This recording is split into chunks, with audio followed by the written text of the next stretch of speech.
Mission accomplished. Your opening was a success. Yes, it's the most satisfying thing I've done. I mean, to have something, to think of something, have an idea a few years ago, and to have it actually come to fruition. The last day, on Saturday, I just looked out into the theater and just counted my blessings. Everything worked out the way it was supposed to. It was kismet all the way through. Any problems I had solved itself, and it was for the better.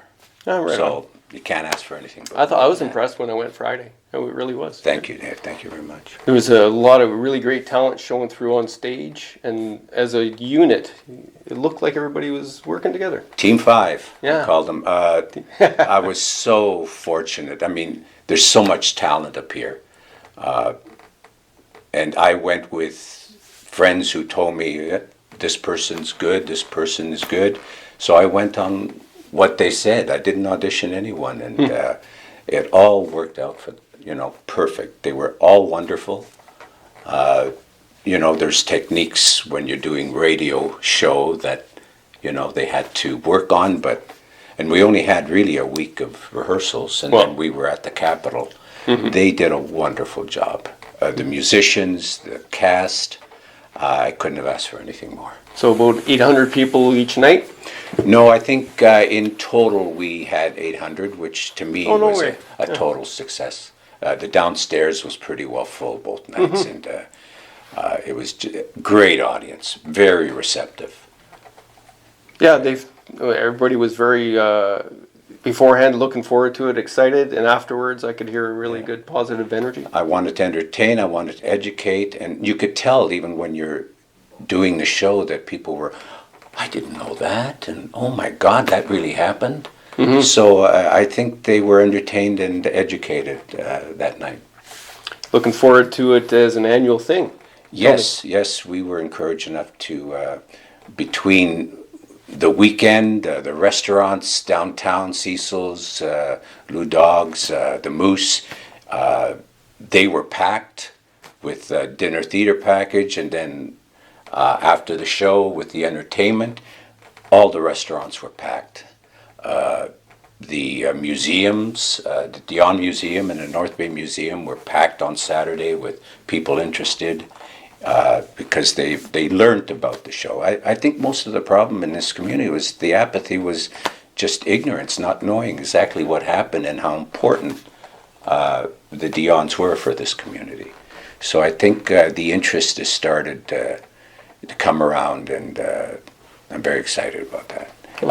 I'm honored to have you here. I know it's just a small little studio. No, listen, it's my pleasure, and I appreciate all the help and support you've been. Well, it's a natural for me to be involved with, for sure. The magazine fits right up that alley, and knowing your background and talent, and being able to bring this show back home. Tell me how that felt.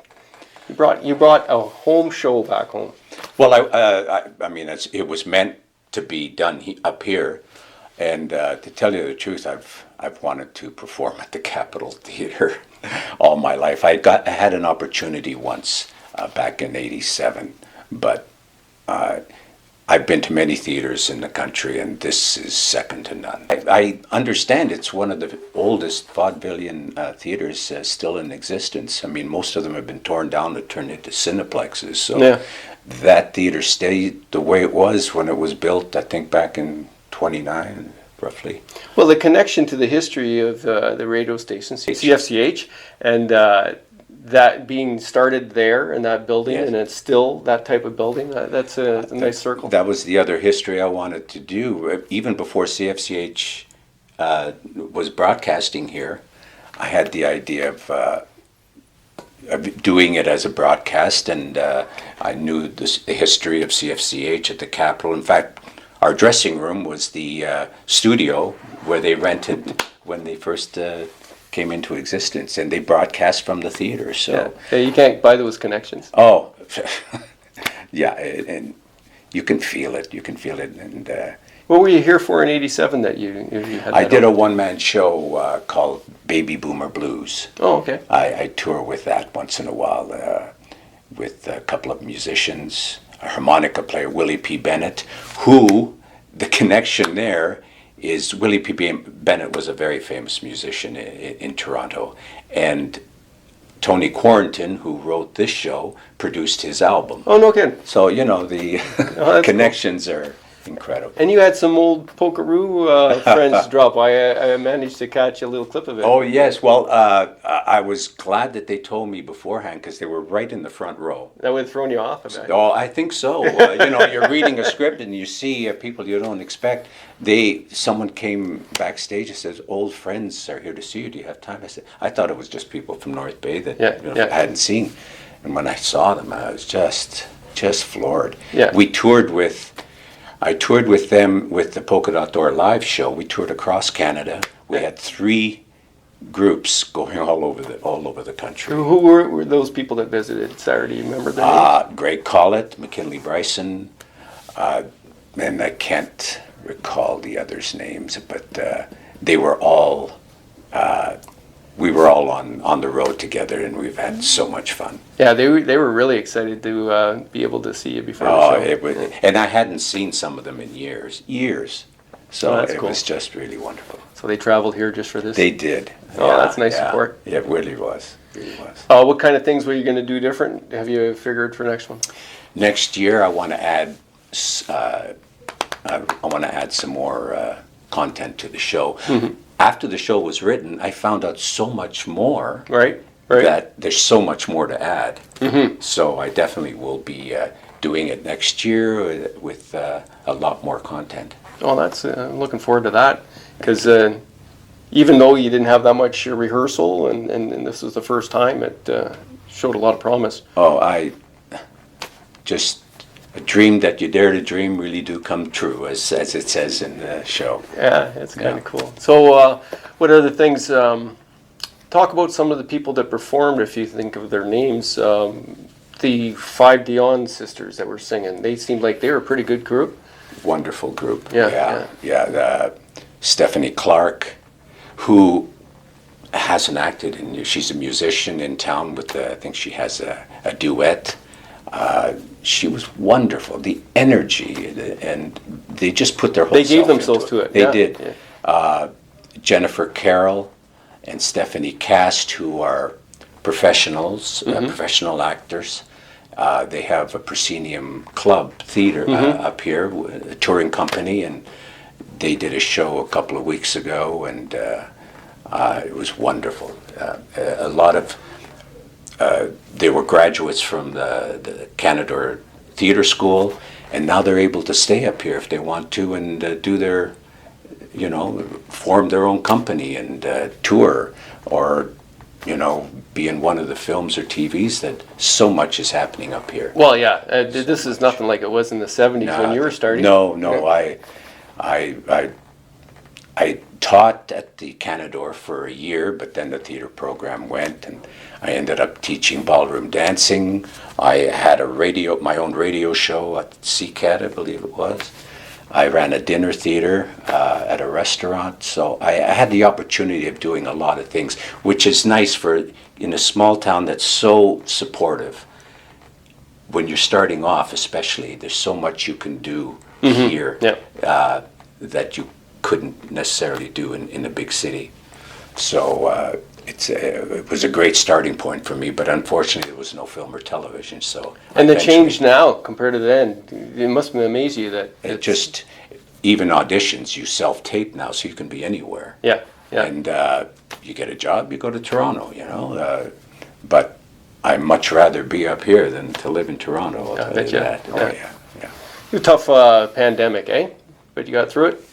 Well, this show saved me. I thought of it just before the pandemic, and I had the pandemic to work on it, and to have the writers. They were looking for something to do as well because of the pandemic, because they couldn't go out and perform, and they're wonderful writers. Just one. I think during COVID they wrote 150 songs themselves, just for themselves, for their for their team that they go out and Q&A, they call it, and they go out and perform all the time. A lot of the smart, industrious creatives would have used that time very wisely for, if they could. Oh, well, I was fortunate to have something to work on and not just sit at home and eat and watch television. Wonder what's going on. Yeah. So it's always better to put your nose to the grindstone, right? Yeah. If it's and this is what happened, and very excited. Anything else about the show that you thought was went just like you hoped? Well, I have to acknowledge too Neil Kennedy, who is our musical director. I couldn't have done it without him. It's such a wonderful band. Initially, when I thought of this, I said, wouldn't it be nice to have the symphony orchestra up there performing? So when I realized what that cost would be, they suggested, well, there's volunteers and community musicians that are just as good that you can use. So they suggested Neil, and I talked to him, and he got the musicians together, and I couldn't have asked for a better group of people. And it was he's the one that I couldn't have done it without him. It takes people like that to get something off the ground with a limited budget and whatnot. Yes, right? yeah. But that must be really satisfying to be able to, just sort of patch everything together and be able to have a show like that. Well, it was all on, I think it works. Let's try this. And now that it's happened and it's worked, and I think the heaviest part has been done. We know we can do it, and we know it works. So onwards and upwards. Yeah, that's cool. Templates there would be North Bay's Anna Green Gables, I guess, or whatever. Why not? Come from away. I really would like to have an event that happens every year, and have this show, and I have other ideas. So there's lots of history here. It doesn't have to be just the Dionnes as well. Like there's a lot of material. Well, my next idea is doing something for the 100th anniversary of the incorporation of North Bay. It's coming up in 2025. That's right. So that'll be the next project. Are you going to play Merle Dickerson in your own? Well, you can't have a show about North Bay without mentioning Merle Dickerson. So you bet. That'd be a star and roll. Well, thanks for your time. Oh, Dave, and it was great to be involved before and after. Thank you so much. And hopefully in years to come. Thank you for your help. Thank you. Thank you, North Bay. Thank you. Head to North Bay in your car, and you won't say that it's too far. You'll be convinced when you see the Quints. They're so cute, they're all the rage, and never seen on any stage before or since. Come and see the Quints. Watch them as they laugh, cavort, and frolic. You can't be morose or melancholic. It's hyperbolic. We just know you'll love the show. Then hit the shops and spend some dough. Postcard and prints. Come and see the Quints. In the Gateway City.